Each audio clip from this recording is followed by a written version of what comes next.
Assalomu alaykum Family Show kuzatuvchilari. Biz piknik muammosini hal qilib qo'ydik. Qanday hal qilib qo'ydik? Manaqa gaz ballonlarni olib kelib hal qilib qo'ydik. Bizdan da oldin bularni hal qilib qo'yishgan. Xitoyliklarmi, adashmasam Eroncha yozdim.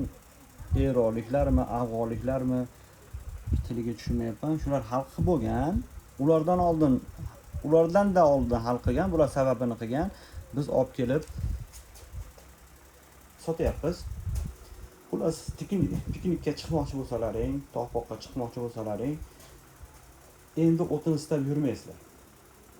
O'tinga vaqt ketmaydi. Shunday gaz ballonni to'ldirasizlar, olib borib turib ishlatilaveradi. Bu tog'lardan qaytgandan keyin ham uyda ham ishlataverasizlar. Manzilda eslatib o'tamiz, Baliqchi Sisuv bozor idish-tovoq do'konidamiz. Kelaverasizlar, qancha kerak bo'lsa 100 ta, 200 ta qilib beraveramiz. Agarda bitta mahalla 5 tadan ortiq bizga murojaat qilsa, bitta mahalladan bizga vizit tushsa, dastavkalarimiz mutlaqo tekin yetkazib berish.